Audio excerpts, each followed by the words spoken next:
Good evening and welcome back to episode 10 of the Hooked on NRL SuperCoach podcast. I'm your host, Sol, and I'm joined by my co-host, Fish. How are we, Fish? Good, mate. Good to be back. Another week in the books, another green arrow, so no complaints on my end. How about you, mate? That's it, mate. Another week down, and I've got green arrows as well. So let's quickly roll through this. Unfortunately, today, listeners, we're on a bit of a time crunch, so we will try to make this episode a bit shorter and touch on the details that we need to. So first of all, I'll hand that over to you, Fisher, to do all the pleasantries at the start here. Yeah, so we'll just go through the comments from our last video. Thanks for all the support. Remember, don't forget to like, comment, and subscribe because it really helps with engagement and it really increases our growth. So we're up to 81 subscribers at the moment, and me and Xavier have already been talking about 100 subscribers special. So there's something going on in the works for you guys. So once we hit the 100 subscribers, just know there'll be 100 subscriber special sort of coming. So stay tuned there, guys. All right, so just going through the comments from last week, we've got, again, some really good positive feedback from SMK, from Sammy Josephson, or just saying, let's go. Great job, guys. So love to hear that. We appreciate the support. Thanks, guys. Thank you very much. Benny Woodrow has replied. So if you remember our last episode, Xavier, we were doing the hypothetical of if you're making a team, would you take Tino or would you take Haas? Benny's gone with, I'm happy with Tino in the hypothetical. So yeah, there's another vote for you, the Gold Yeah. Coast Titan fan. He said, very interested in getting in Herbie ASAP, despite the Finns down. Reece Walsh or Herbie Farnworth for more points this week? I'll take Herbie. And I think I agree with Benny on this. I'll definitely take Herbie over Walsh. How about you? Might be a bit biased for me, but I'm a Walsh owner, obviously. I think I'll take Walsh in that one. There you go. Eddie Brockhurst, he's gone quick one for the boys this week's. Pap or Ponga? This is a pretty good question from Eddie Brockhurst. A lot of traders and super coaches this week are in a very similar dilemma. So I'll let you open this up, Xavier. Yeah, maybe a bit of bias again because I sold Ponga last week. I'll definitely go Pap in this one, just with the matchup with Ponga's huge break even. I'm taking Pap in there. Yeah, and I think if you can only pick one to get this week, Eddie, I would be going Pap as well, just with the break evens and with the draw. Both of them have good draws coming up, but Pap's a little bit cheaper and should be hopefully. So the only there with Pap is the injury concern, but we've kind of got it confirmed. It was just precautionary, and so he should be good and should be kicking goals again this week. And then the last one here from Daniel Rafferty, he's gone, hey boys, I've done one trade this week, Metcalf to Campbell. So this would have been from last week with 90K in the bank. Should he go Starling Mamazoulis to Riley Smith with 300K in the bank, or should he go Skelton to Tamale with 212K in the bank, or save trades? What do you reckon the best go there is, Zave? Well, a bit of hindsight involved in this one, but I think you could have definitely saved trades in that. That's probably what I would have done. Yeah, so hopefully, Daniel, you either save trades or you went with the Skeleton to Tamale pick because, as we kind of saw on the weekend, Riley Smith looks like a bit of a plotter. Might look good on the eyes, but he just doesn't have the sort of Supercoach game we need for Supercoach. But that wraps up our YouTube comments for this week. Remember, guys, don't forget to comment again. We'll go through your comments on the next podcast episode. So, yeah, comment, like, subscribe, and let's keep on going, Sol. Let's keep it going. Let's get it. This league, again, the shout out to the league. League code is 849156. We're up to 107 as well now. So it's good to see some people are still joining despite the season well and truly underway now. Reminder, the league does close round 10. So what's that? Four more rounds of Supercoach left till you're locked out, and then you can't be appearing on a podcast episode with myself and Sol. So this week you won't be beat. He's back on top. He's taken over T Mayhem. So obviously last week T Mayhem was on top and you won't be beat had slid a little bit. This week you won't be beat has pipped him back and he's now back on top, sitting in an overall rank of 228K. So we're pretty familiar with both these sort of teams now. So we won't really need to run through too much with them. But I think it's just impressive to see that we've got 7 people in the top K in our league. Like, how good is that? Yeah. It's really good. I'm not too far off as well. I'm just in ninth. I'm ninth in the league at the moment with a rank of 1.6K. So, yeah, it's been a cracker start. Couldn't be happier. Geez, I'm not too far off either, I think. Just scroll down a little bit. So I'm we coming. may as well quickly do our like weekly recap. So That's it. last week I scored a 1261, seeing me with green arrows, seeing me with putting me with 1.5k in green arrows up to 1.6k season rank at the moment. My sort of main play and my main sort of reason for the green arrows last week was Clint Gutherson. Obviously, I was very big on him as I have been, and I threw the captaincy on him, put my balls on the line, and it's just paid off big time. I could not have been happier with it. He looked absolutely brilliant on the eye. He's just involved in everything, and I might even be doing it again this week. So yes, a Yeah. 1261 for me last week. The trades I was happy enough with. And yeah, how about you, Zave? How'd you go last week? I don't have my score in front of me at the moment, but I saw Green Arrows as well. Pretty sure it was pretty similar to score to you, maybe about 40 points off. Obviously, I didn't have Gutherson, but I straight captain Cleary, as I said I would do last week, which actually turned out pretty well. He almost turned up after updates. And I think if you didn't captain Gutherson, and Cleary was probably the next best option. He almost doubled Haas's score, who was the most popular last week.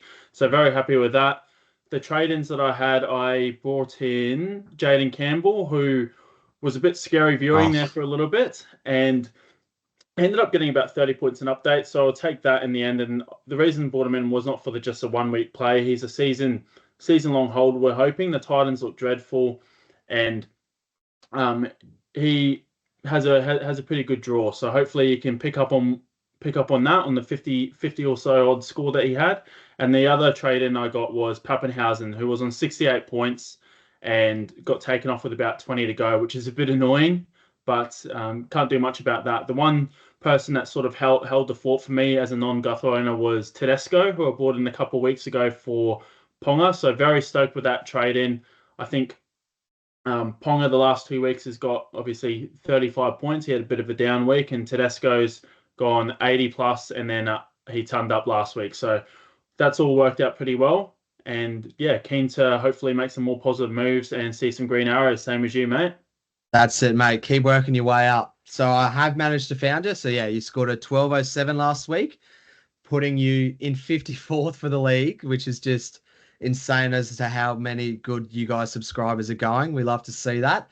Hopefully, Zay can start giving the credentials of the potty back up and bring it up there. But he is doing better than the Hmm. Billy Army, Tim. So you've got that one Yeah. over Timmy at the moment. So yeah, that is a bit of a recap and summary of the league. Remember, league code is 849156, and yeah, join up round 10, it closes. Moving on now to TLT for the week. So, can you see my screen at the moment, Zave? Yeah, I can. Yeah. Yeah, perfect. All right. So, if you want to take it away for our Thursday night game this week. Too easy, mate. Will do. So first game is between the Dolphins and Panthers at Suncorp Stadium. The not too many changes from the Dolphins side. We see Tom Gilbert come back to make his return from suspension. Ray Stone unfortunately has been handed a week off by the match review committee. The changes will see a pack reshuffle with Gilbert starting in the second row and Plath moving to lock, Kafusi to prop, and Mark Nichols to the bench. On the Panthers side, we see Dylan Edwards and Scott Sorensen are back from injury, which is a huge boost for the Panthers and much needed one. I think they'll come out firing. We also see Blaze Talangi wear the number 6 jumper for the first time this year, with Jack Cole placing the concussion protocols, while hooker Luke Summerton is set for his 6th career match as Mitch Kenny's replacement.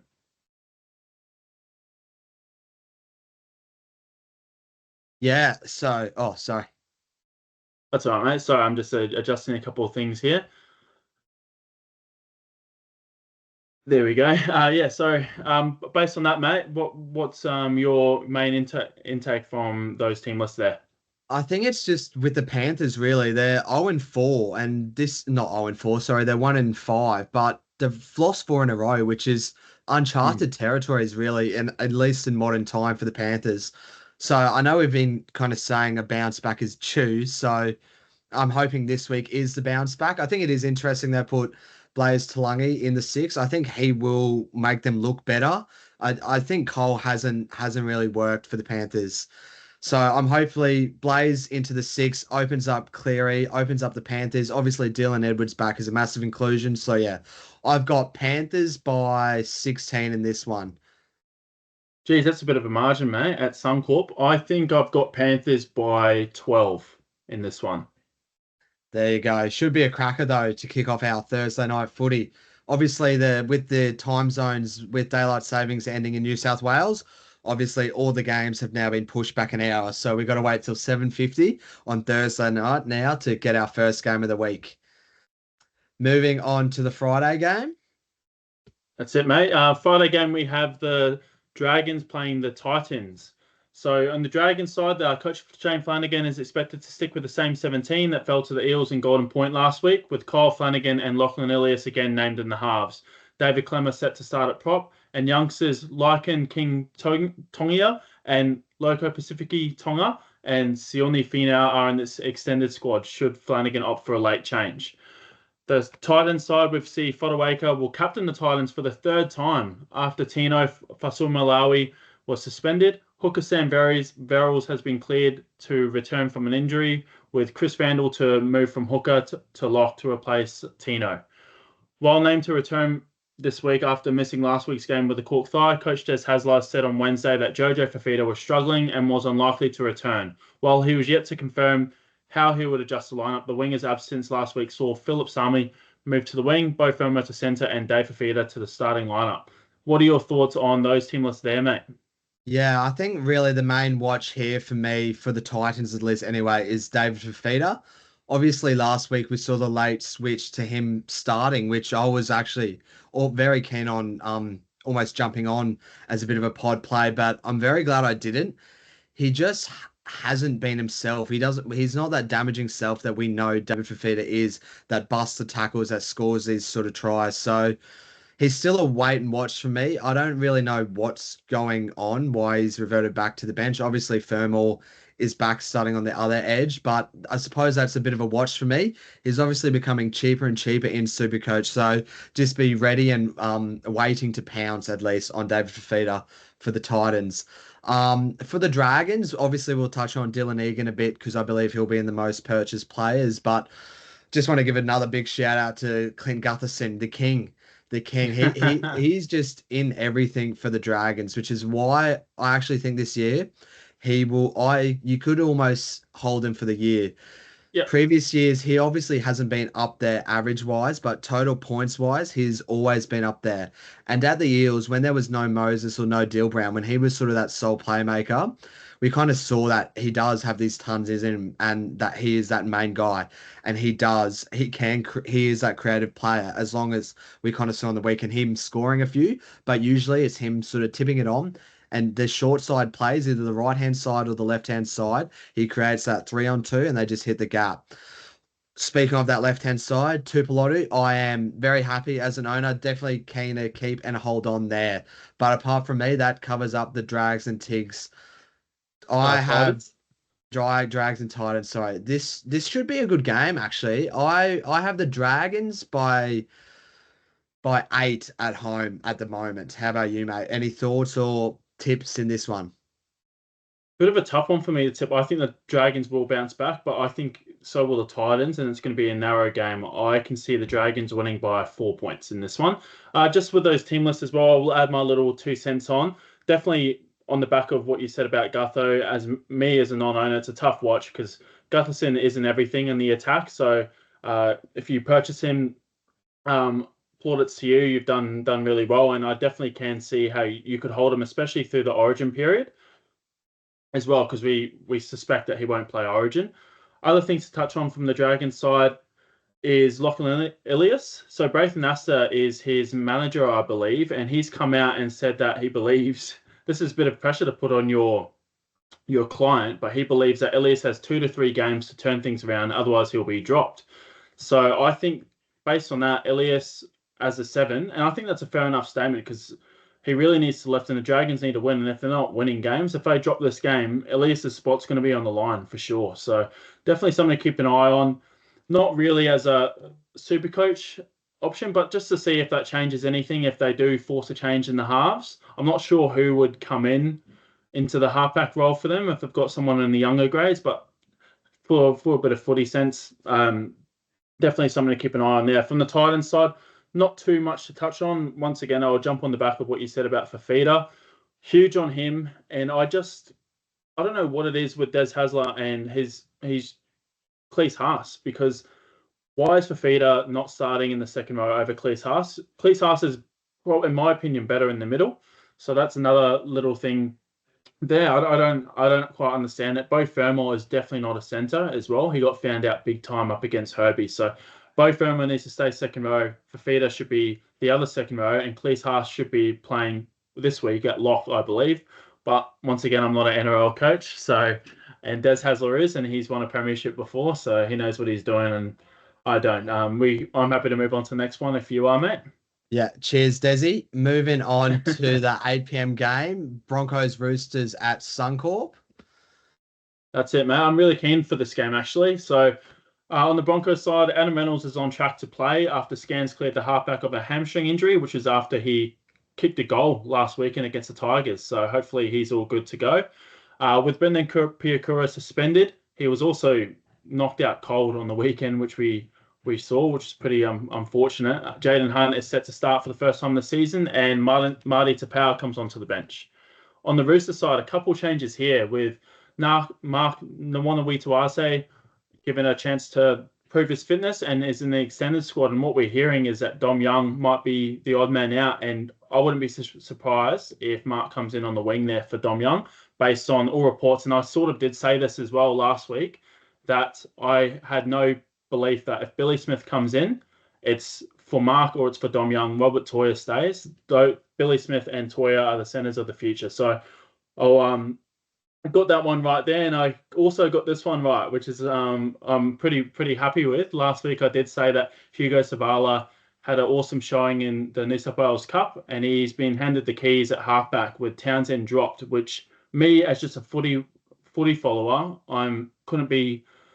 I mean, it's sad for Townsend, but seriously, he's not up to that standard anymore, and I'm really keen to see Hugo Savala, how he goes. And he's available at second row forward and halfback in Supercoach, which is just an unreal duel. Also, we got Victor Radley on track to line up at lock and his return from a cheekbone injury, and Nat Butcher shifting to prop to replace Lindsay Collins, who is out for 6 weeks, I believe. I'll hand it over to you, mate. Any thoughts on that one? Yeah, so just obviously the Roosters are 1-4 to start the season, which is probably one of their worst starts in modern time as well. So obviously Robbo's gone sort of for the axe, and he's dropped Townsend as he sort of predicted there. So bit of a watch on Hugo Sevilla this week. There, obviously he's already played 3 games, so he's already basement price. He's 198k, as you mentioned, their second row and halfback, but he has already played 3 games. His break even is 43 this week, so there's no need or rush to get on. But it is just a bit of a warning that as soon as he sort of puts up a decent score, we're all going to have to jump on, especially if it looks like he's going to sort of hold this spot down, at least until Sammy Walker comes down or comes back, which I believe is round 12, sort of the talks have been for him at the moment. Other news for the Roosters, obviously the Lindsay Collins injury is great news for any Nuff wide owners like us. Couldn't be happier now. I'm almost thinking he's going to be a hold all through the buys. He's obviously, the Roosters have a really good buy schedule this year, and obviously he won't be playing Origin. So I think he could be one of these guys that we've picked up for 360k and could be a very long hold sort of thing. So I wouldn't be moving him on.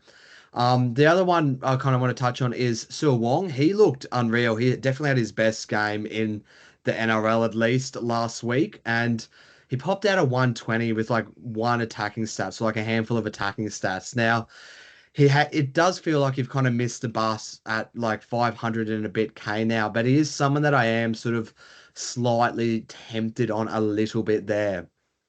For the Broncos, not really too much to touch on there. I just don't know. Gusevsky just sucks. He's terrible. I'll be happy when we get into sort of trades later on. I'll be very happy to move him on.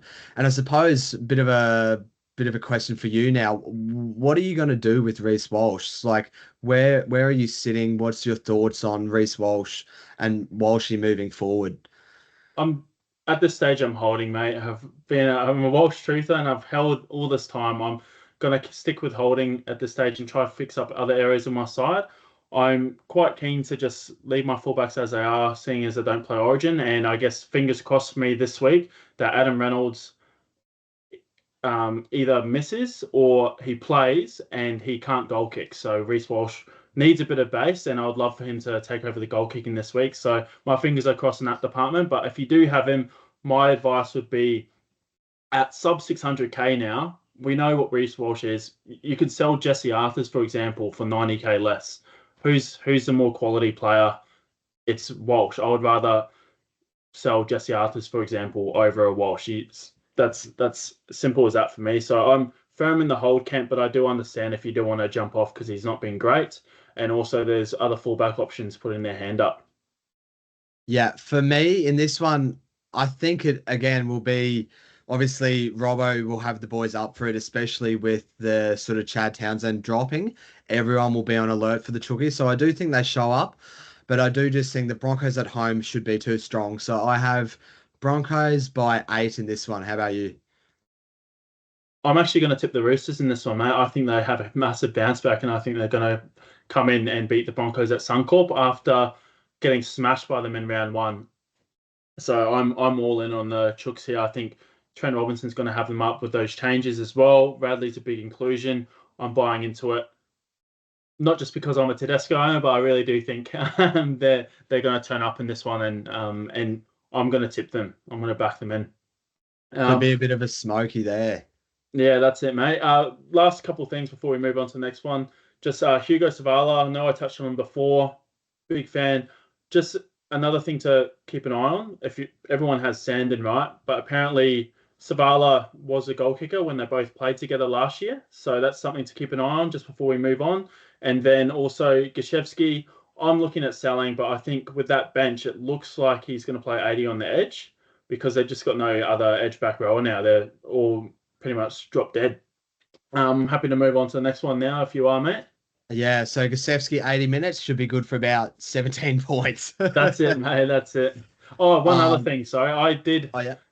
With Siwa Wong, I unfortunately traded him after the first week for Gachevsky, so that's not worked out at all, and I'm kicking myself over that one. But you know what can you do? That's SuperCoach, eh? That's SuperCoach. That's it, mate. So Moving next on. game. Oh yes. Next game we've got the Sharks and Sea Eagles. The Sharks, Teague Wilton looks to have overcome the illness that forced him to miss last week's loss to the Raiders and is on track to line up in the second row.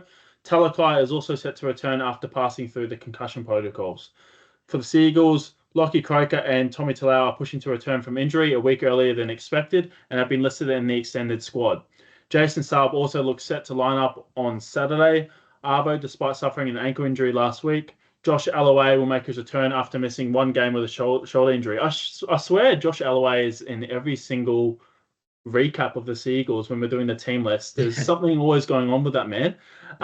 Anyway, Toff Sipley shifting to the bench and Corey Waddell suspended. So what are your initial thoughts on that one, mate? Yeah, just for the Sharks, the one I'm very interested on and actually bringing in this week is Hiroti. He looked unreal. He looked like a bit of an Iro clone in the exact same position, tackle busting ability. We obviously saw him score a try on the weekend. And with Iro out for 4 to 6 weeks, he is someone that was sort of possibly can jump on at least and should make a bit of cash. I think he looks great. He passed my eye test. I'm very keen on him, and he's someone I'm actually getting this week. I know it's a week early, but just to make funds work this week to upgrade elsewhere, he's someone I'm going early. The only other one I want to touch on here for the Sharks is the whole Trindle and Hines combo. It just doesn't seem to be working for them this year. The Sharks they just haven't looked good at all. Like, obviously last week they lost that game. The game was tied up. The man down. I can't believe the Raiders came back and won that. That was such a good game. But yeah, I just am not as keen on the Sharks anymore for some reason. How about you? Have you seen this, like the clogginess or clunkiness? Yeah, I still do believe in the Sharks, though. They're definitely flat track bullies in my opinion, and they've got a soft draw. So there's a couple of Sharks players that I'm keen on. I was actually having a look at Jesse Ramien as well. He's dropped a bit in price, funnily enough, and I quite like the Sharks draw coming up. Same with Ronaldo. But I do agree with the clunkiness. It's just not clicking really with Trindle and Hines. In my opinion, what I would do is move Trindle to 7, Atkinson to 6, boot Kennedy, and put Hines at the back. I just think when games get tough and they need to win and it's a close game, you can never really back the Sharks because they just don't know how to close out a game. And it's mainly, unfortunately, it's mainly Nico. Well, it's Nico's job to do that as a halfback of this side, but it's just not being done. And Trindle, I'm not going to sit here and say that Trindle's a awesome player. Hines is a million times better footballer than Trindle, in my opinion. But that Hines is more of a fullback to me, in my opinion. That's where I've seen him play his best footy when he was fullback for the Storm, filled in. That's where he made his mark, right? And I just think with a bit less pressure on him, he would be able to do a lot more for this team. And Kennedy just hasn't been great. But that's where I stand on the Sharks, mate. What do you think about that? Yeah, I would agree. I think Trindle is definitely a way better 7 than Hines. I think Hines does belong in either the 6 or the 1. I would agree. I would, if I was the coach of the Sharks, I would probably be looking to change that up because if we even saw Atkinson last year, they just looked better. I don't know what it is with the whole Trindle Hines, who's pulling the reins or whatever. I don't know what it is, but it just isn't working. It's not passing the eye test. But as you sort of mentioned, with the softish draw coming up, hopefully they can start sort of clicking into gear and starting to punch out some good scores. Because obviously we've been on Hines early doors, and obviously I'm getting Hiroti this week, so I'm kind of gonna cheer those Sharkies on for that. For the Seagulls, there's no one really I want to touch on there. Obviously, Faletau is a bit of a watch. It's his second game this week, so again, Who's no that, need to. sorry? The winger, number Oh, 5. Falalo, Clayton. Yeah, Yeah, yeah. I think he's only played one game, so yeah, it's his second game this weekend and will be a bit of a watch. He was pretty trash last weekend, scored bugger all, so someone I'm not really too interested in. I would much prefer Hiroti and sort of Billy Smith next week, but Yeah. he's certainly an option there. Apart from that, I have I do think the Sharks bounce back and win at home. I have the Sharks by 8. Sharks by 8. Exact same margin as me and Tip, mate. Sharks by 8 for me. The only other thing I'll touch on is Lehigh Hopewadi. I had a really close eye on him actually this week as well. Just playing fullback. He got 79 points or so against the Storm, which is unreal. So I actually don't mind the purchase of Lehigh Hopewadi, and he's someone that I would consider as well. And I think he looks good at the back, and he's a great footballer. So that's all. Good shout there. Moving on to the next game of Super Saturday, we got the Bunnies and the Cows. That's it, mate. So for the Bunnies, we see Latrell Mitchell captain South Sydney for the fourth time in his career and line up at 5'8" after injuries have ravaged the Rabbitohs. Jaden Sullivan joins Mitchell in the halves with AJ returning from a rib injury to fill the void left by Ravalawa. Ewan Aitken is set to play his first game of the season after recovering from a pectoral injury.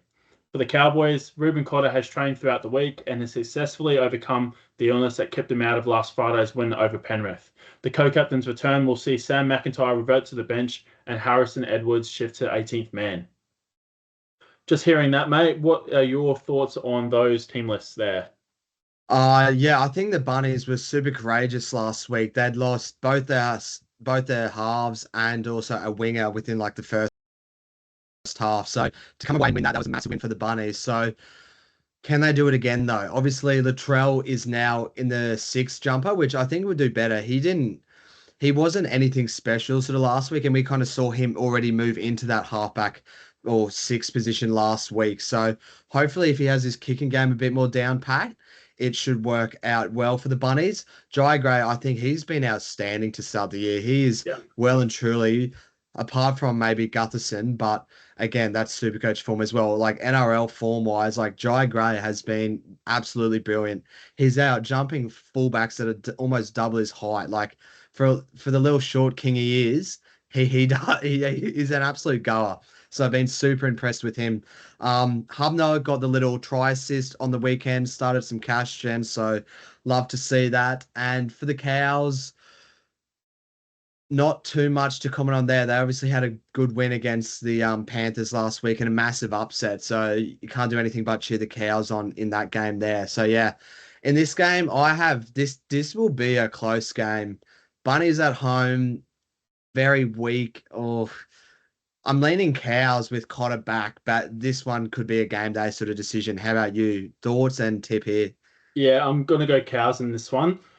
Obviously, a team with Latrell on the side's always going to be pretty solid, so that's something to look out for. And the Bunnies are playing good football under Bennett, so once again, same as you, it could be a game day decision. Not too much from me to touch on there. I would say with the full forward bench, if you are looking at playing Hubner, that's a bit of a red flag as well. Other than that, for the Cowboys, not really much. I sold Jackson Purdue, which I'm a bit filthy about. I should have sold Arthurs because he's gone on a tear and he's going to make some money. And he looks unreal. He's one of their strike weapons. Yeah, But it just yeah, keeps not getting better.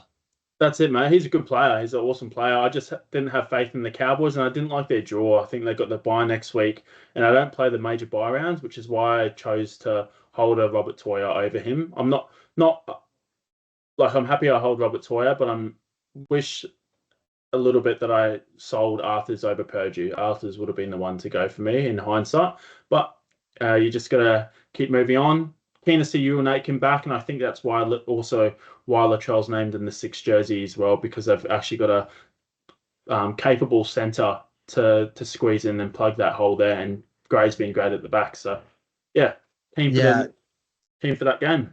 I think it is. Well, what do you think? Why have they not pushed Jackie White into 6? Oh, I saw a little clip actually of who was it? Was it?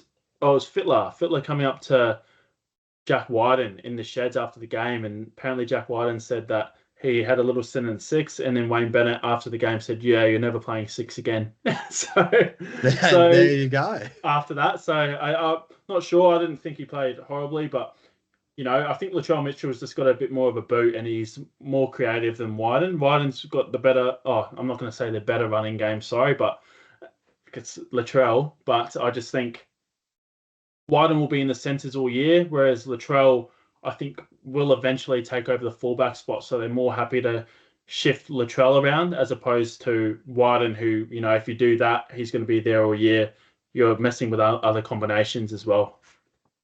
Yeah, should be a cracker though. Moving on now to the final game of Super Saturday, we have the Eels versus the Raiders. Awesome. So on the Eels side, we see Bailey Simonson in line to play his first NRL game since rupturing his ACL in round 13 last year, after Zach Lomax fractured his foot. The winger has spent the past 3 weeks in the New South Wales Cup successfully building up his fitness.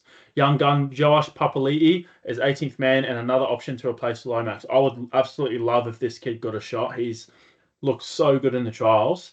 For the Raiders, the Raiders look set to field an unchanged side in Darwin on Saturday night after coach Ricky Stewart stuck with the same squad that defeated the Sharks last week. Veteran prop Josh Papali'i is named to start, but may slide to the bench on game day as he did last week. What are your thoughts there, mate?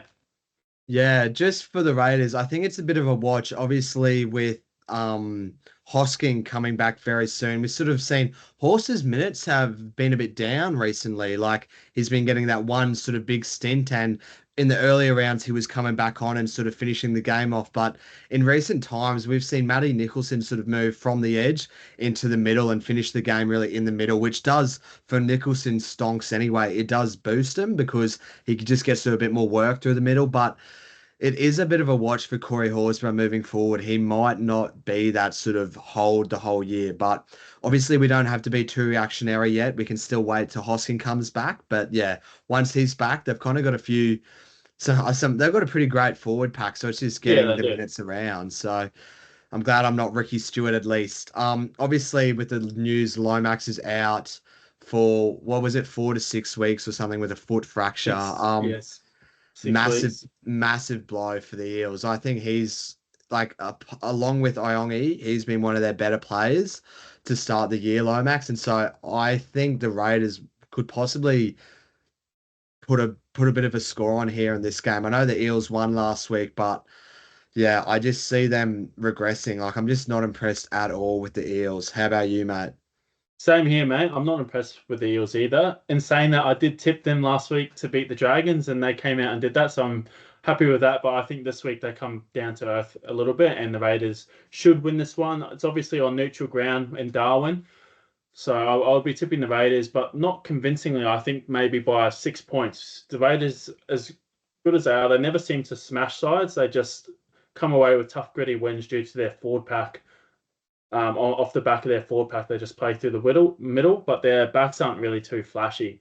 So Raiders by 6 in that one, and not too much else to touch on. I think what you said about Nicholson and Horsburgh is a great watch there, with Horsburgh playing the one stint. I think it's a bit strange that that's happening, but at the same time, I can understand it because Horsburgh looks so good when he's on the field, but he's got so many errors and penalties in his game, which is why I think that Ricky's starting to veer away from him. He needs to get them out of his game because when he doesn't have that in his game, he's one of the best forwards in the NRL, in my opinion. He's right up there and could get an Origin jumper, but he just does a lot of silly things, I think, and gives away a lot of silly penalties. So hopefully we can see him play a bit more minutes this week and it's not something too normal. I agree there, mate. Moving on now to our Sunday games. Big fan of the Sunday 2 p.m. and 4 p.m. kickoffs rather than the 4 p.m. and 6:15 kickoffs, just at a way better time. So I'm so much happier with that. And we should have a cracker this weekend. I know the Storm and Warriors, it often gets a bit of a bloodbath, but we'll see how it goes this week. Could be a load up on the Storm job. That's it, mate. Top of the table clash, this one with my Wires. Hopefully we can come out and turn up and we can win our fourth game of the season, and we're right up there. So I'm really hoping that we can turn things around on previous encounters where we've gone to Amy Park and got absolutely whooped by the Storm. So for the Storm, we see Will Warbrick and Nelson remain at least a week away as they work through their concussion protocols, with Moses Leo set for his second NRL match in the centres. Xavier Coates and Ryan Pappenhausen are on track to start, despite leaving last week's win over Manly early with minor niggles. The Storm have won their last 16 games against the Warriors. Geez, that's not a good start. The Warriors. Rocco Berry is set to return from a hamstring injury in the centres, with Adam Pompey shifting to the wing and Ed Cossey dropping back to the reserves. Berry was set to make his comeback from a shoulder injury in round 4, but then was ruled out with a minor hamstring strain. A lot of hamstring strains going around in the NRL lately. I don't know. Serious. It just seems to be every game someone's doing their hammy. And then lastly, Ford Aaron Clark plays his 100th NRL match. Hopefully that's a bit of incentive for the boys to lift off the back of the bye, and we can sort of ruin this bogey match that we've seemed to have against the Storm. I would love to see that. What do you think, mate? Yeah, well, obviously with the Storm just looks so good this year. We've been big on it. Everyone's big on it. Nothing really too much to touch on there. It's just, I think now is the time to start getting the SuperCoach assets into your team. The draw really opens up from now, and it starts with a juicy matchup against the Wars. They've obviously put big points on against them in the past, and I just think the more Storm you can get into your side, the better. For me personally, I have them ranked 1, Eli Katoa. I think he is by far and away the best asset at the Storm. He is the premium second row forward this year. I think it's pretty clear that he is sort of leaps and bounds almost above both Gussie and David Fafita this year, who have sort of been in and around. Yeah, and who've all been in and around. He is so good. Like, we're just watching him. He just mauls points. He's just an absolute goer, and I love to watch him. Yeah. Then at the moment, I have Pappy in second just with the kicking tee, but it would be closely followed by Munster and then obviously Hughes. Yeah, I'm keen on the Storm. All of them are buys. If you want Munster, if you want Grant, if you want Hughes, if you want any of them, I'm big on them all. Yeah, for the Wars, not really too much to comment on there. Pretty standard basic team. And I don't think I have any Wars in my side anymore, which should be good. Aaron Clark obviously was on a bit of a shout from a couple of weeks ago. Hopefully he keeps on with it. I think he's sort of going to warm up into that 13 role. But yeah, apart from that, I have the Storm by probably 20 something in this. Geez, that hurts my ears to hear, mate, as a Warriors fan. But yeah, I can see why. It's a day game in Melbourne. I'm hoping the Warriors turn up for this from my NRL sense. And just to sort of off the back of what your comments on the Storm players, definitely agree. Chips in on this team. They look like they'll be the minor premiers this year. My order would vary a little bit. I'd probably have Hughes over Munster and potentially I think I would have Hughes over Pappenhausen as well if he didn't have the goal kicking. But for now, it would be Eli Katoa 1, Pappenhausen 2, Hughes 3, and then Munster 4 for me. Not too much else to touch on from the Warriors side. I do like, as I said, like week after week, love Wade Egan. If you started with him, massive applause to you. He's killing it this year, and he's without Sean Johnson, he's really running our side. So I absolutely love it if you started with him. Can't rate it any higher. Obviously, head knocks have been sort of the thing for him in the past, but he's been the hooker to start with this year. Can't fault that at all, and hopefully he can have another good performance this week. Nothing more from me, mate. I'm happy to move on. Yeah, I'd agree with you with Egan. And sort of as someone who, I'm not sure if these are still your sort of current plans, but as someone looking to trade in a hooker this week, and your options are sort of between this game, really. You got Harry Grant and you got Wade Egan. Who are you going for and why? As much as I do give Wade Egan a pat on the back, there's not a doubt in my mind that Harry Grant is the best hooker in the NRL and in Supercoach. So haven't even thought twice. My trades have been locked in since lockout. I'm bringing Harry Grant. I'm very keen on him at that price. Sometimes you just got to, I think he's due. That's all I'm going to say. I think he's due, and I want to lock up my hooker. Harry Grant's the person that I believe will be the top hooker of the year. He's going to play Origin. The earlier, the better to get on him. And now I think it's a good week to get on him. I really do think he's going to start turning the screws in, and getting back to the form that we've seen him in past seasons. Yeah, agree there. Who's your tip in this one? Unfortunately, I'm going to say Storm. I'll be cheering on the Wires big time, but I think the Storm, and I'm with my head, I'm going to say they win by 14 points. Hopefully there's just plenty of points as sort of a Pappenhausen owner at least. Hopefully he keeps the kicking. And as we sort of saw on the weekend, he was kicking them dead straight right over the black dot. So bit of a watch there when Nick Meaney comes back. I would love for him to keep the kicking tee because that kind of accelerates and locks him in for sort of a top 3, a top 5 fullback for the year. That's it, mate. Moving on now to the final game of the week, we have the Knights and the Tigers. Awesome. So we'll start off with the Knights. Mass changes for Coach Adam O'Brien this week after injuries ravaged the squad, and also they got absolutely shit on by the Bulldogs. So last week, which is part of the reason I jumped off Ponga, they just do not look good at all.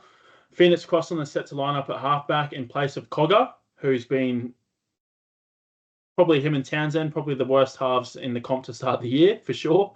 With Jaden Brayley shifting to hooker, Kyle McCarthy is set for a second NRL game as Schiller's replacement after he copped a bad head knock and a gash last week, while Kai Pearce-Poore and Brodie Jones make their return to the forward pack. Tyrone Thompson and Matt Arthur are set to make their club debuts off the bench. I'm really keen for both of these players. Tyrone Thompson was an All Black, actually. Interesting fact, and he's obviously Leo Thompson's brother. So keen to see how he goes in the NRL on his debut.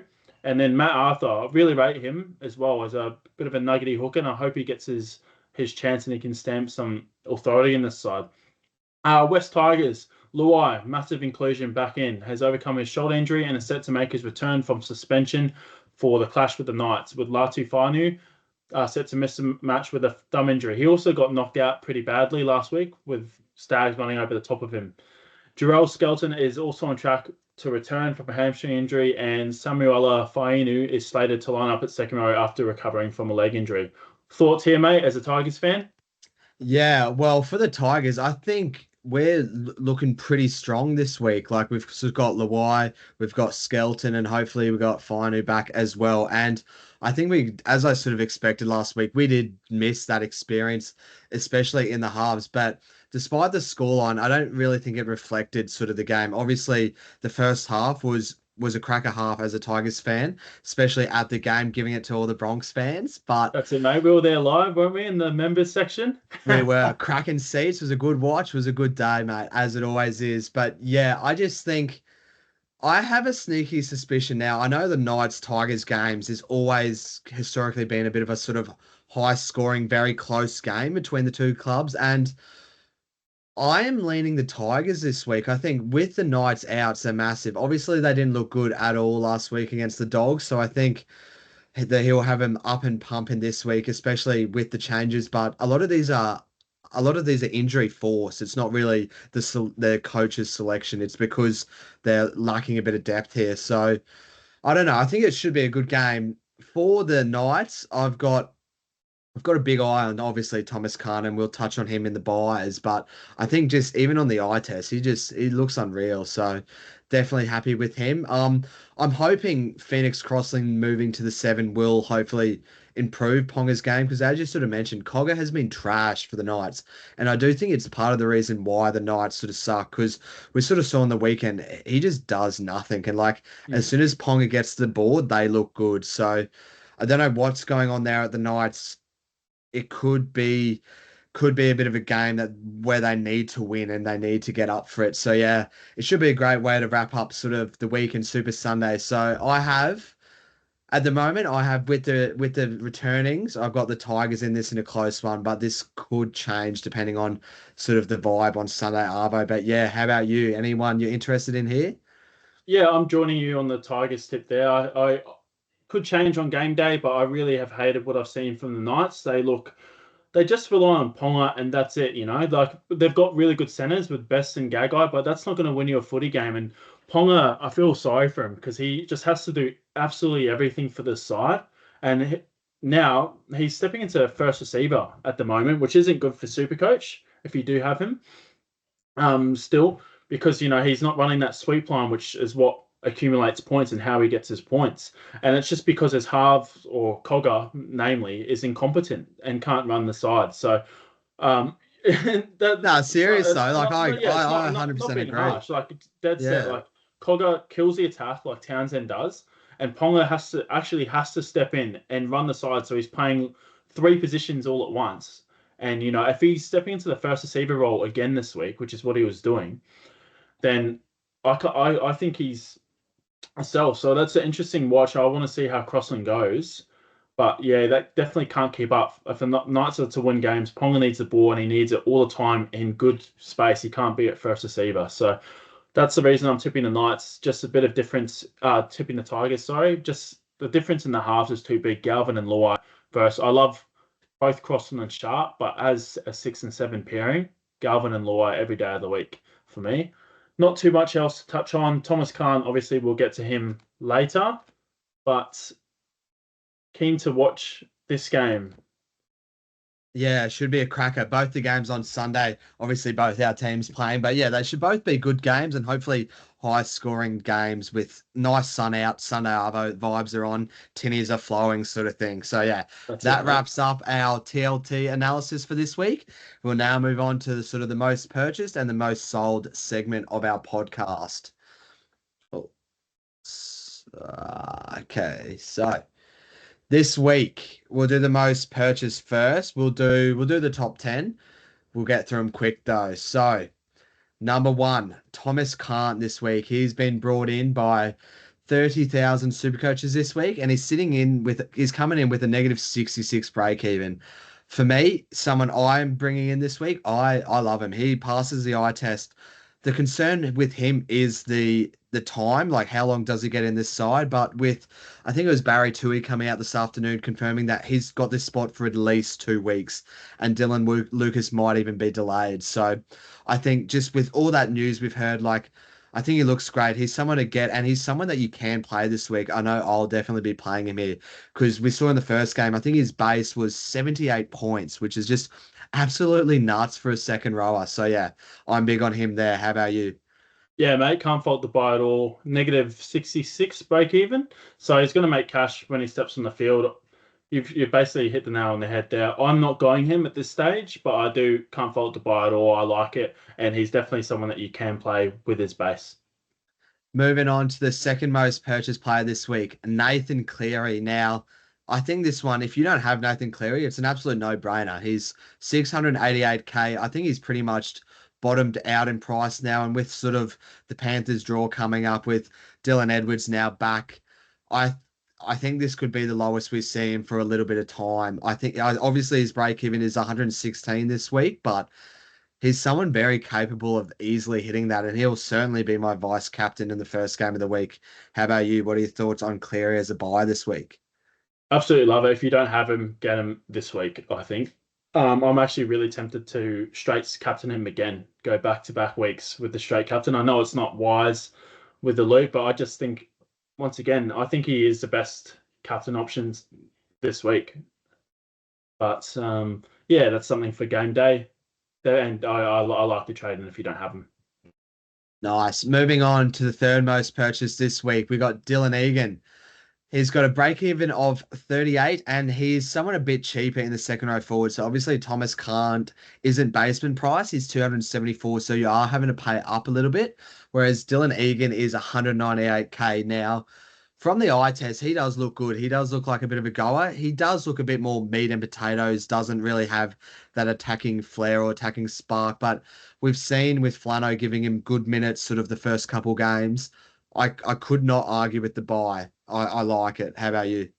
Yeah, mate. At this stage, he's in my team. I'm bringing him in as opposed to Kant. It's one or the other for me. Dylan Egan's cheaper. He works out for my side better because he frees up more the cash that I need to make the other trade that I'd like. But also, I like the fact that he's got the job security, and I don't have to sort of trade him as quickly as Kant or flip him as quickly as Kant. So that's why I've gone there with Egan. It's something my team sort of needs as well as someone that just keeps chipping away, and I don't have to have a look at for a while.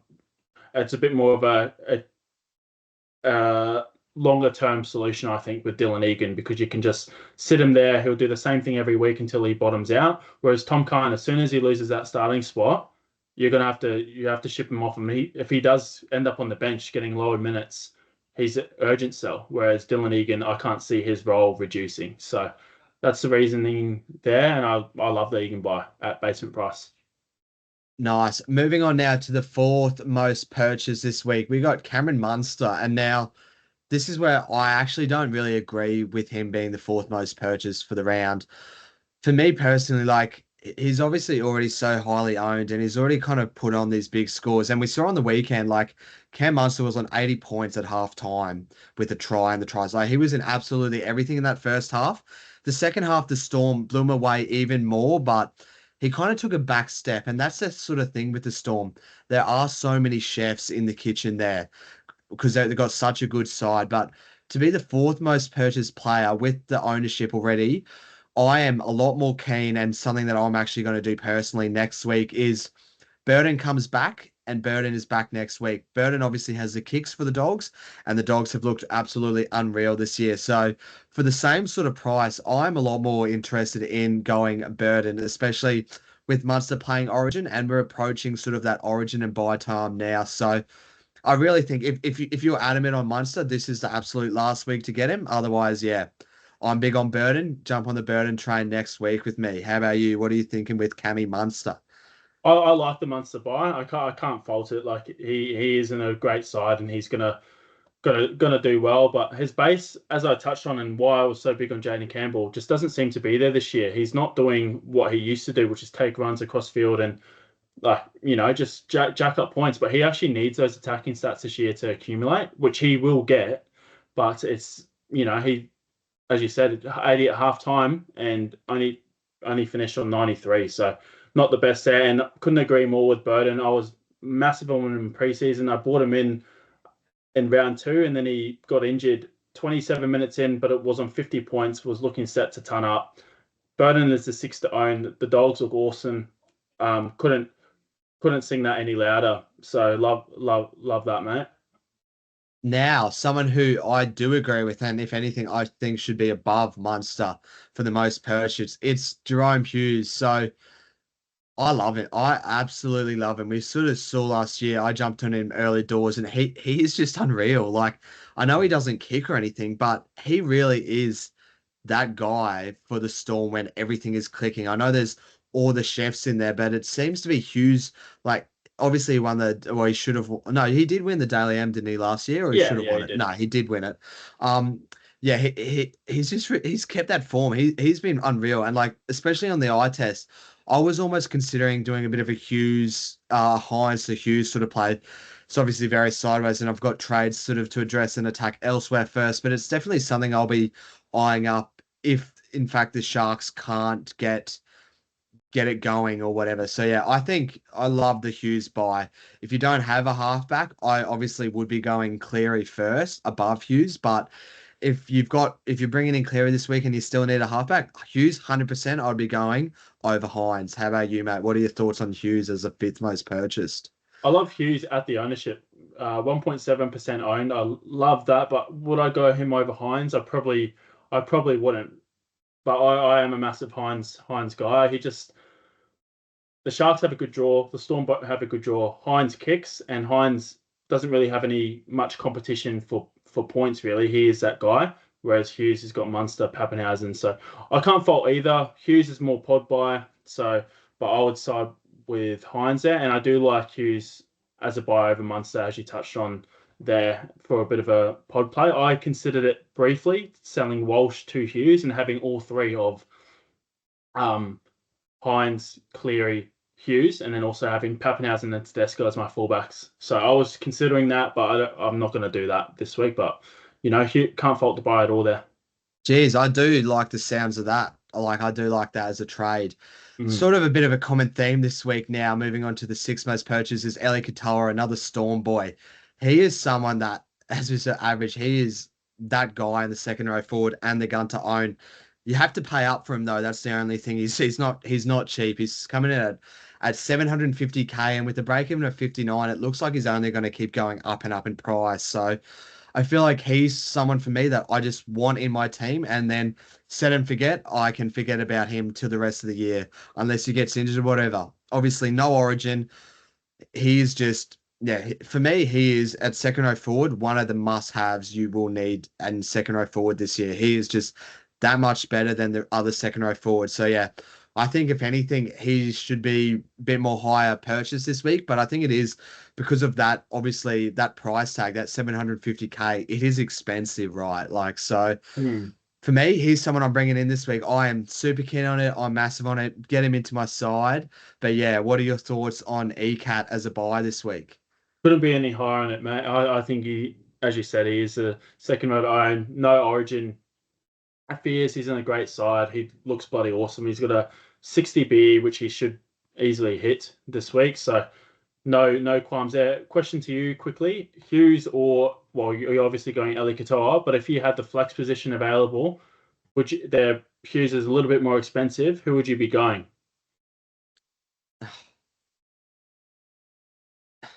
If you were to get Hughes, that kind of locks in your flex position for the time being, because there's no way you'd want to be selling Hines, Cleary, or Hughes at any point.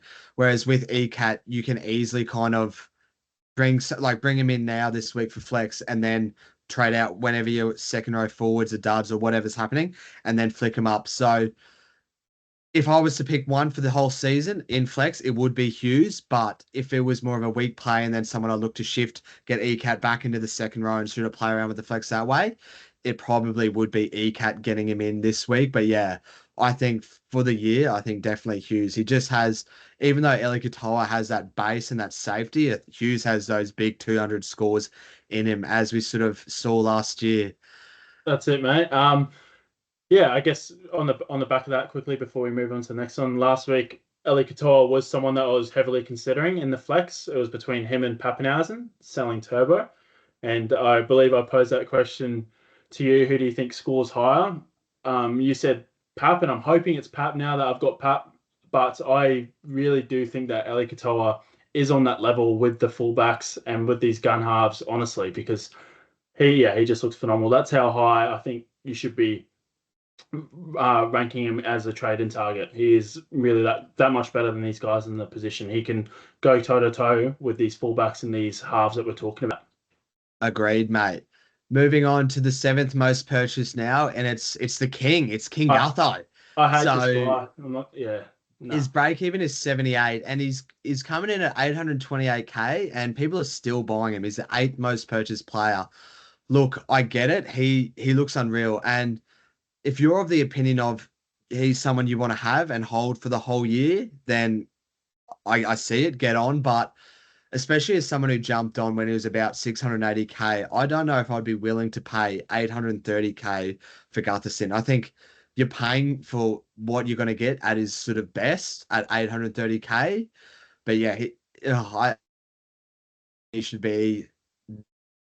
I do get it. Obviously, like he just looks so good on the eyes, and sort of who are we to see? We could kind of see. Obviously, now is the main guy of the Dragons. He could keep this going all year, and we could be looking back at in 26 weeks' time saying, "Wow, like Clint Gutherson for 680 or whatever it is." Like that was absolutely like he's just kept on with it all year. But yeah, for the seventh most purchased, I don't know if I would be advising buying at that price this week.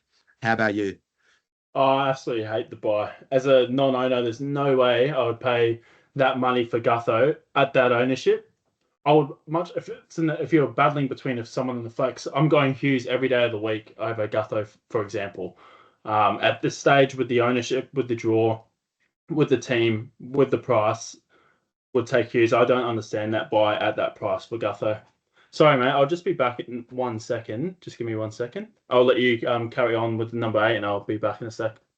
Yeah, all good. Moving on now to number 8, we have Su Wong. So this guy, obviously, as we touched on, he looked unreal last week. He got 120 points and he just was in everything. He is someone that I have actually been really tempted by a bit of a Gilbert to Wong trade. It is a bit sideways, but Wong is putting out keeper stats. Like, I'm pretty sure there's some stats been flying around today that his base and base average is about 65 now, like when he's locked into that 80-minute edge roll spot. So I think at 500K, obviously he started the season at 330K. So you are sort of paying up for it now because he is obviously gone up 170K. But like, as a buy, he is someone that I am really tempted by, especially the fact that he could become a keeper. It's just for me, I know Eli Katoa is going to be a keeper and someone I will want, and I can just easily hold throughout the season. Whereas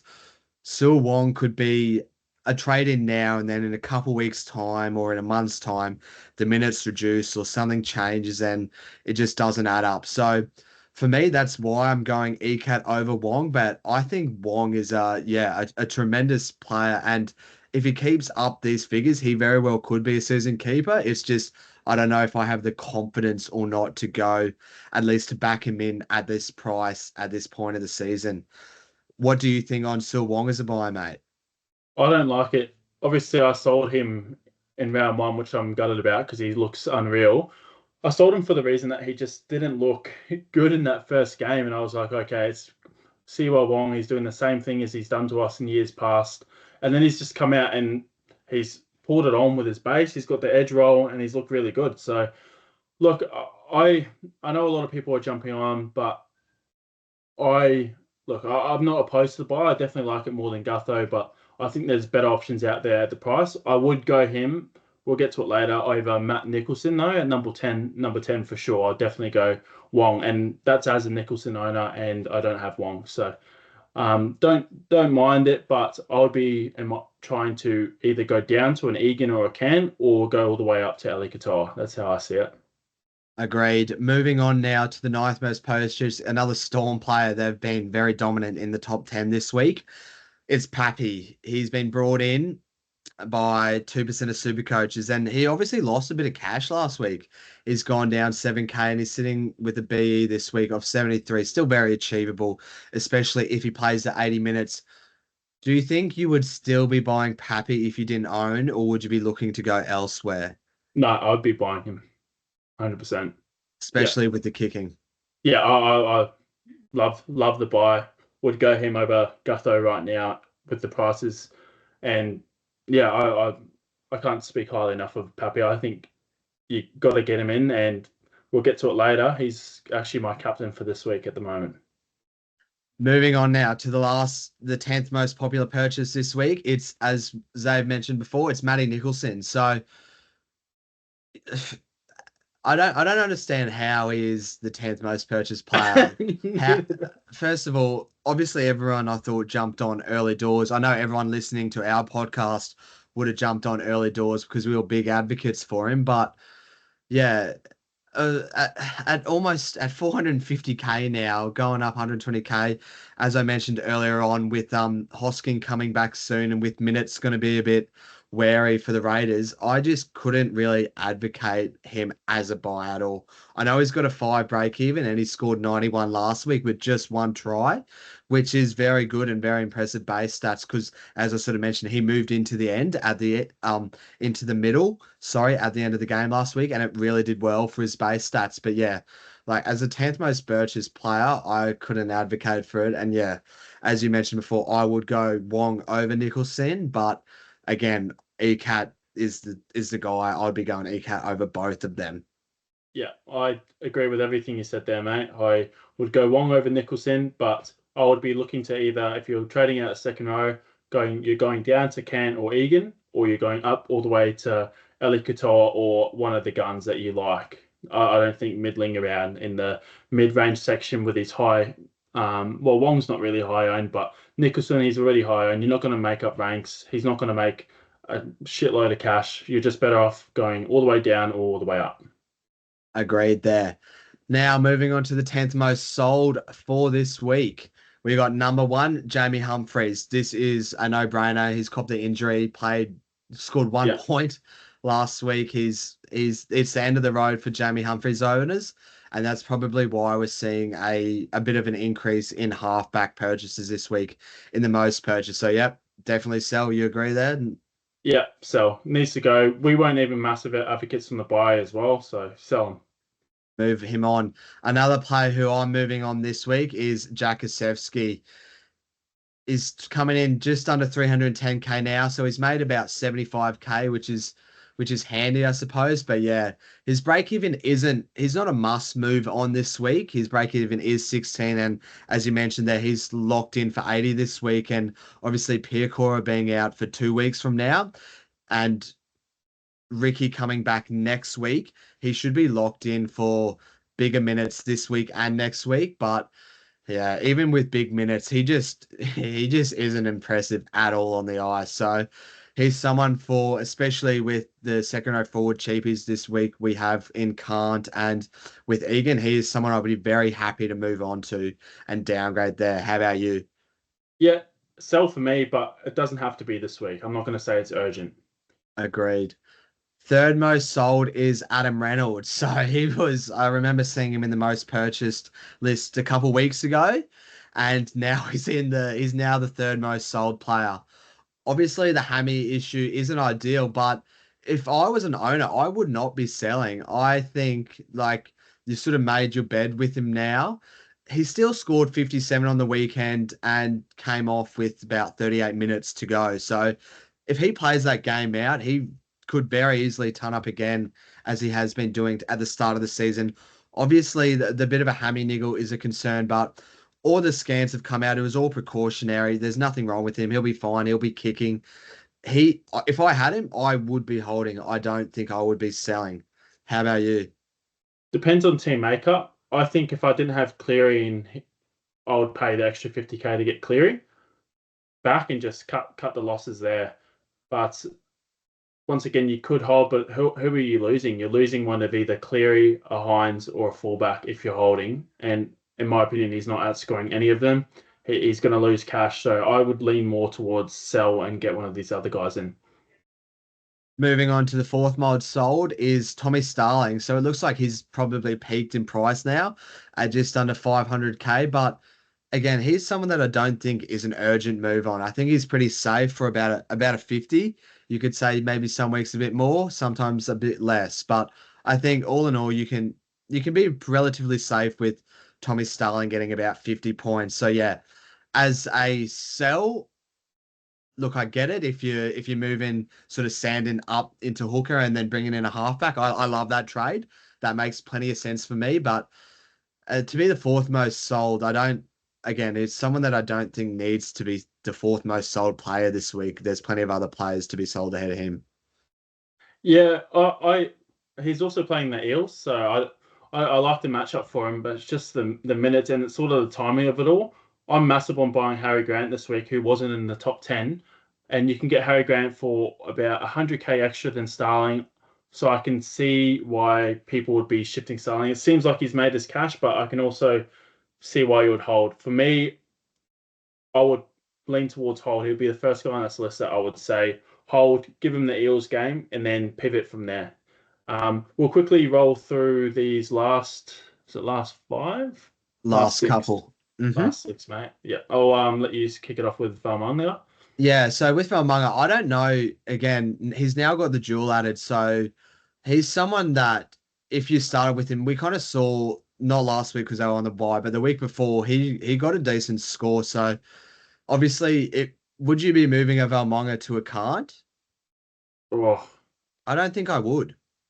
I don't know if I would either. If you had, it depends who your fourth second row is. I'd rather take Valmonga over a Simpkins or a Royce Hunt for sure. I'd be moving those guys, but depends what your makeup is. If he's the only route and you don't have any of those guys, then I would sell him. But other than that, I wouldn't. Yeah, there you go. On to the next most sold, Alex Safehearth. Now, this is someone I think the time is good to move on. He's had a bit of attacking stats after I've sold him, of course, and he's made his cash. I think now is a great time to sell, especially with Eli Katoa or Thomas Kant or Egan. So yeah, I think Safehearth, great sell. Same here, mate. Especially with the second row options available around his price, and also you can go up as well. I like it. Good time to sell. Not urgent, but I rate it. The next most sold now is Luke Metcalf. So people are obviously they held last week and they're now selling this week, moving to either a halfback or a 5'8". Yeah, I think you can shift them on pretty no qualms. You either get Munster, you either get Cleary, you either get Hughes. Plenty of other options around. I don't think for 500k, I would much prefer a lot of the other options. So yeah, I like that sell. How about you? I like it, but it's not as much as some of the other ones. I think you can definitely hold him, run him through the buys if the Warriors look good in the coming weeks. I think it's just more so the matchup this week that Metcalf's likely not to hit his BE. That's why people are selling. But I think there's merit in the hold as well. Moving on now, we got Royce Hunt now. So he's actually lost 40k on his He's starting price, and he's coming into it with a break even of 39. So he's looking like he's going to lose some more cash, and he might almost become a basement price bloke.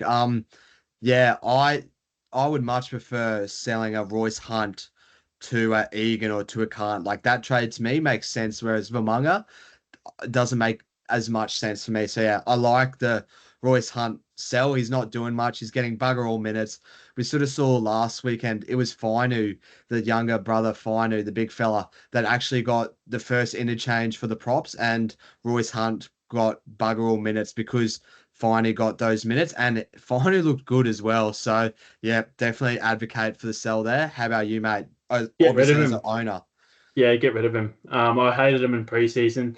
I only got him because there was no other like bench props around, and he's just been garbage. To be fair, he had a disallowed try, which would, Which you know, should have been a try. Honestly, yeah, should have been a try. Ridiculous the bunker took that off, but we'll that move would have on. been nice for owners, because he wouldn't have bled. But now he's got to sell. It's just a question of when and who to. This week with the cheapies that we got with Kant and Egan, it's a good week, which is why we see him in there. And moving on to the top 10 most sold player this week, it's Tommy Gilbert. And he's someone that I personally am selling as well. I don't think it's an urgent one. You can easily hold him and he'll be a safe 50, 55 points, but I just think with the second row forward options, with Eli Katoa seeming like that guy, with Thomas Khan coming through, like I'm more than happy to make the switch. And I know it's an upgrade either way. You're either going down, making a bunch of cash, or you're going up and locking in a keeper for the year. So for me, especially with so many good second row, front row forward options that we have this year, you need to sort of cull someone. And to cull someone, I'm more than happy to cull Gilbert. Yeah, man, I like the sell, and especially because he's named on the edge, I like him a lot more in the middle, to be honest, for Supercoach Outboy. He doesn't really, like, he's a workhorse and mauls it in the middle. He just needed minutes, but when he's on the edge, he doesn't have that much attacking flair, and he reduced his base quite significantly. He obviously plays bigger minutes, but I like it less. So I like the sell. It sort of falls into that bucket with Seafarth as well, where they're the, they haven't, well, Gilbert's made less cash than him, but Gilbert's also going to play Origin, and there's other options presenting itself, which is why I like the sell. So I agree with you there, Matt. I don't mind it. And that's another week wrapped up of the top 10 most purchased and most sold. moving on now to our final little segment of the week. It's our trades and our skippers. I'll go first. Obviously, as I've alluded to in the podcast, my trades for the week. So I'm actually boosting. So I saved a boost last week. And so this week I'm looking to boost and I want ECAT. Like, I just can't go another week without not owning ECAT. So I'm selling Gilbert to ECAT.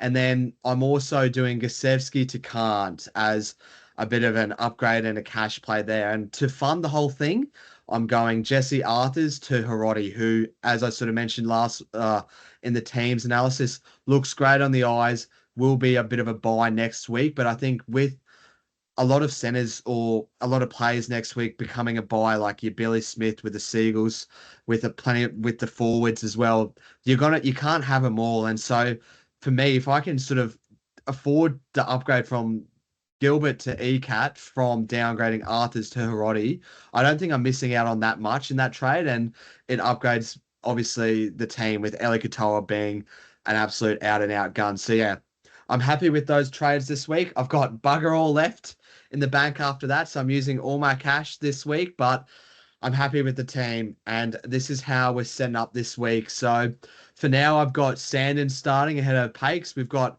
Haas and Team A in the front row. In the second row, we've now got ECAT. We've also got Horse Nicholson. I'm reserving White this week. And I'm also, as I alluded to, reserving Kant. In the halfbacks, we've got Cleary, who's got the VC for me this week. We've also reserved Hines, 5'8", JC, hoping for a bit of a bounce back and for him to get a decent score this week. And in the wing centres, I've got Garrick, Tupelotu, Marzu, and Jenkins. I'm benching Tamale, Shiba, and Hiroti this week. Hiroti is someone that I might be interested in playing over maybe a Can't, but that might be a game day sort of last minute play just for the upside, but I am pretty keen to play Can't. And then the fullbacks for this week are Ponga, Pappy, and Gutho, with Gutho currently my C this week, but that could change to either Pappy or Ponga. It's between one of those sort of three. So yeah, that's my trades and skippers for the week, mate. How about you? I'll get your team up from last week and you can sort of talk us through what you're thinking this week and how you're going to make your way up through the ranks this week. Where are you? 54. Here he is. There I am. Always a bit of a right. score down, eh? Look, so this week my trades are pretty simple. I've been locked into it, so I'm going Gachevsky down to Egan, and I'm going Pakes up to Grant. I've got about 130 odd K in the bank, so after those trades, I think I've got about 12K. I know I'm selling a bit early on Pakes, with he's only got a break even of 1, but I want Grant. I think he's due, and I don't like the idea of playing either Pakes or Sandon this week, so I just want to lock in Grant. Everyone else is looking at these other Storm options, but I'm keen on Grant, and I'm keen on locking in my hooker for the year. I think he's owned by 6% of the top 1%. So I'm hoping that's a bit of a pod buy, and he can start doing his little scurries from dummy half. So I'll be lining up with Grant at my hooker, with Haas and May in my front row, with Horsburgh. I'll flick him down to second row in the place of Tino. So Horsburgh, White, and Nicholson will be my second rowers, with Cleary as my halfback and VC. Potentially eyeing up a late switch to just straight captain, but I don't know if I will. Campbell's my 5'8". My centre wings, I'm going a bit rogue here because, as I mentioned before, I'm keen on the Roosters this week. I'm beating the Broncos, so I'm starting Garrick. I'm also playing Marju, Jenkins, Tamale against the Eels, and Toya. So I've got 5 there, and I'm going to play Walsh, Tedesco, and Pappy at the back. So I think I've used 2 reserves there with, let's just say, Pappy and 1 centre wing. Hines will be my 3rd reserve, and then my 4th reserve is where it really comes down to. So it's between, at the moment, Arthurs, Dewey, Shibasaki, Hubner, and Egan will be those guys. And at the moment, I'm actually leaning towards. I really hate the idea of playing both Walsh and Arthurs this week because I think they both could just shit the bed. So I'm keen on. I'll play Walsh. I'm not keen on playing Arthurs. I don't think I'm keen on playing Shibasaki. I'm not keen on playing Dewey, and I'm not really keen on. That's who I reckon I would be reserving as Dewey? Your last option here. Dewey, yeah. Yeah, well, if I knew Dewey had the goal kicking, I would lean that way. But I actually think I'm going to go with Hubner or Egan, and I'm actually leaning towards Egan honestly, which is a bit rogue, but it's a bit rogue. Very rogue. Yeah, it's a bit rogue. I'm really leaning that way. I've got faith in his base, and I just have no faith in Arthur's or Shibasaki. And Walsh scares me enough as it is, so I don't really want to have like six. As you can see, I've got Tedesco playing, Walsh playing, Haas playing, White playing. I'm going to play Toya for sure. I'm locked into him. And then a sixth player from that game, I'm just not keen on that at all. So that's why I'm sort of avoiding it. But yeah, game time decision on that last reserve. What do you think of that, mate? I think it's good. I think. Oh, Sorry, I don't Captain know if Pappenhausen as well. So BC, Cleary, and Captain Pappenhausen at this stage. But I will be tempted on Saturday night to switch it to Tedesco, honestly. Friday I'm not. night. Oh, Friday night, sorry. I will be tempted by Tedesco. So it's out of those three will be my captain this week. I've never been one for captaining front rowers, so Haas and May, no way for me. Yeah, I reckon you'll love that Friday night game, the Broncos and the Roosters. You'll have half your bloody side playing, so I'm sure you'll be heavily invested in that. Now, I just don't know. Obviously, if as we said in Supercoach, if your gut's telling you to go something, go.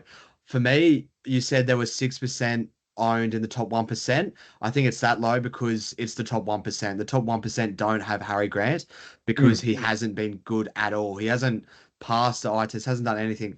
I agree. He did look better last week. He does look to start maybe picking it up. We saw a couple offloads. We saw him get a try assist, but yeah, I just don't know if I would be moving to Harry Grant, but you can't knock it. And if your gut's saying that, you got to back the gut in because he'll probably score a double like Xavier Willison on the weekend there.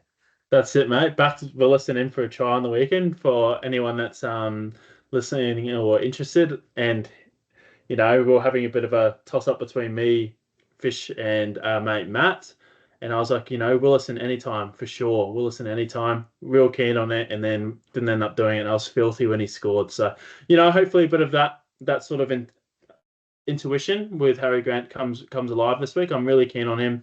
And I think if you do have Sandon and Pakes, you've got to sell them at soon, in my opinion. You've got to sell them at some point, and I would be looking to. I'm sick of playing roulette with those two. I'm just keen to pick and stick with Harry Grant with his good draw, and I'm backing him to come back alive this week. Yeah, I think just in hooker, it's just not a high upside position. We haven't really seen any hooker go near a ton this year, so I think I'm happy enough to just sort of plot along. They score me 40, 60 sort of points and upgrade elsewhere where we've seen like guys like Eli Katoa have those tons in him easily, and has been doing them consistently. Just a quick one before we wrap up, mate. For centre wings, who would you be playing for me if you can only pick one out of Jenkins, Shiba, Tamale, and Hiroti? At the moment, I do have Jenkins, obviously, against the Dolphins, but Jenkins for sure. That's the go. Yeah, that's the go. I think the way you've got your team there is how I would have it. Exactly how I would have it. And I think Sandon's, looking at that lineup, Sandon's a lock to drop out for me. 100%. He's going to be the player that drops out. Hopefully no injuries, and it will be him. Yeah, no, I think it.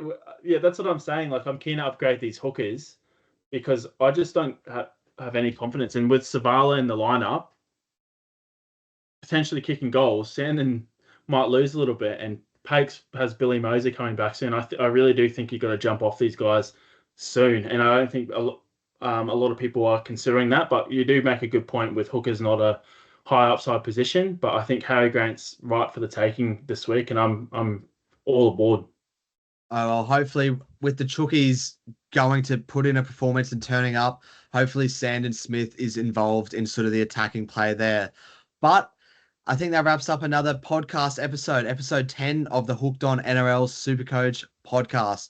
Been another good episode in the books, Dave. Thanks for joining me, mate. And any final regards? Obviously, good luck to the viewers this week. Hopefully, you guys smash your SuperCoach scores. I've got it projected at this point of just under 1,400. So if I could get close to that, I'd be bloody stoked. So hopefully, you guys do well as well. That's it, mate. Yeah, just one last thing to cap off. Fish and I actually have each other in our head-to-head in our cash comp this week, so we'll let you know how that goes. I'm sure one of us will be come back next week or all smiles, and the other one maybe a bit down. It's a bit of a grudge match between us, so I'm looking forward to it, and definitely your side looking at it now looks tough to beat. So all the best with that matchup, Fish, and also all the best to everyone that's listened, and hope everyone has a good weekend of footy and a good weekend in real life. Thank you for listening. Appreciate it a lot, and thanks for the episode, Fish. It should be a cracker, mate. I'm looking forward to it. All right. Thanks, guys. Have a good one. Cheers. Cheers. Thanks, guys.